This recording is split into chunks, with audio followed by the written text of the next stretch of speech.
A Tiffin is built for stacking, but adding curves makes the engineering, let's say, a little more interesting. Because each section is different, I need to get the measurements right on, and those curves need to work together. Get it wrong and the silhouette fails. For the 3 dishes, I'm using 800 grams each and 600 grams of clay for the lid. I start with the mid section, and I start by centering.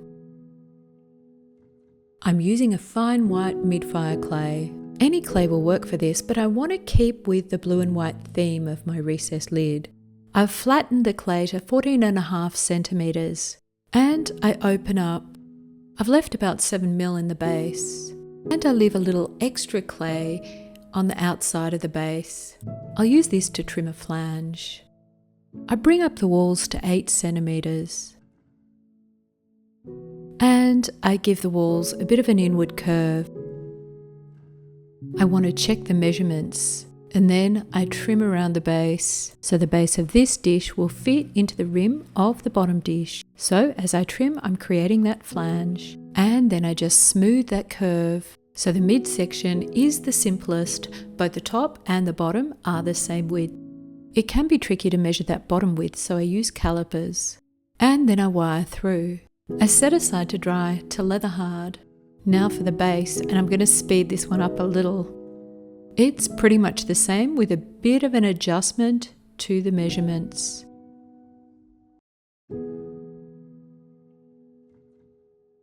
This time I bring the base out to 15.5 centimetres. And I bring the walls up to 8 centimetres. The walls of this one curve inwards, so it's a little wider at the base.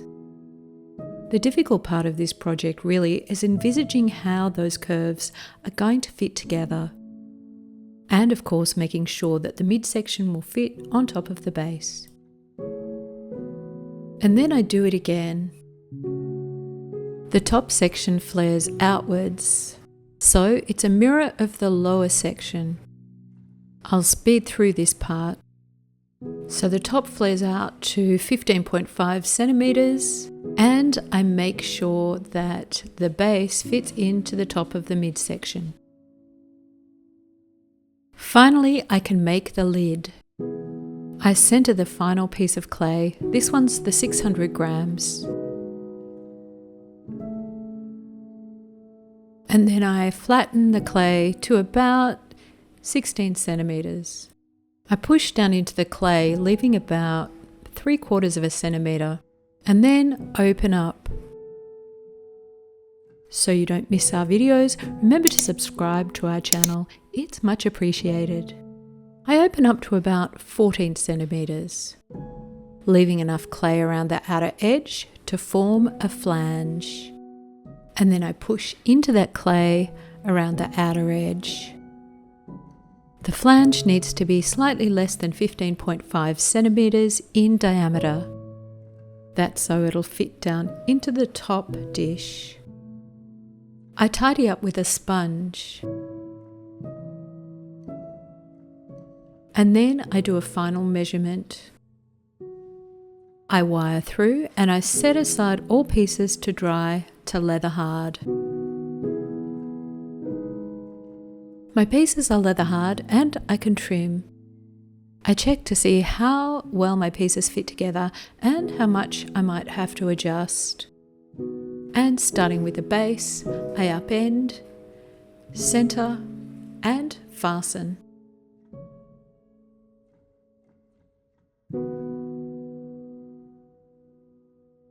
And then I trim around the foot and across the base.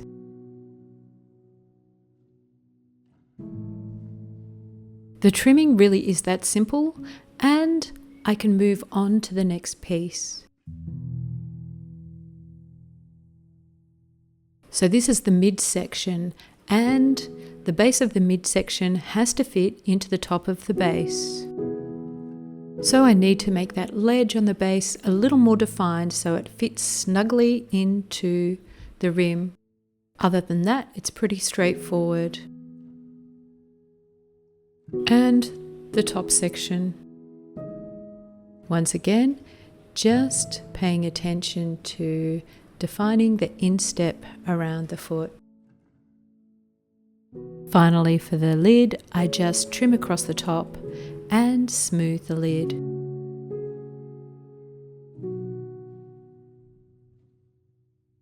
Now, before I set aside to dry, I'm going to make a mark on each piece. This will indicate the stacking order, so a 1 for the base, 2 for the midsection, and 3 for the top. Not really necessary, but I kind of felt this was a nice touch.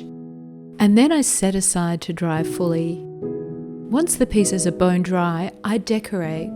I'm revisiting decorating with blue and white tissue transfer. I really enjoyed using these on my container with a recessed lid, so I'm keen to use these again. In that video, I had a flat surface to decorate, which made the process a little easier. However, to make decorating on a curved surface a little easier, I've selected a design that works in small sections. It's a blossom design that works well in a random formation.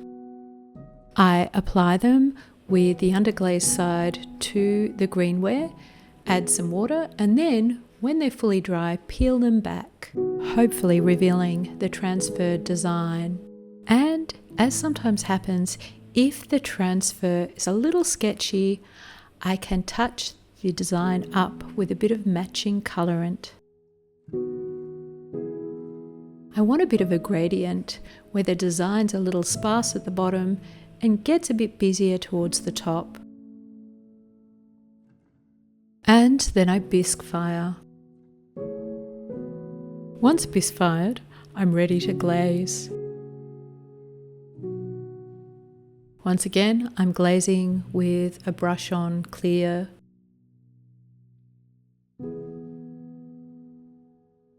Two coats, and my pieces can go into a glaze firing. I'm going to glaze fire these pieces stacked together, so I need to be really careful removing any glaze on areas that might touch. I like to fire stacking pieces this way, as I feel as if I get a better fit. And then it's into the kiln for a glaze firing. Here it is, my curved Tiffin. No secrets here, just careful measuring. For a project sheet with the full measurements, follow the link below in the comments. And, of course, feel free to like and comment below.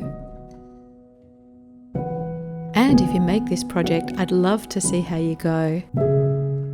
For more interesting containers, check out my blue and white container with a specially recessed handle. And happy potting!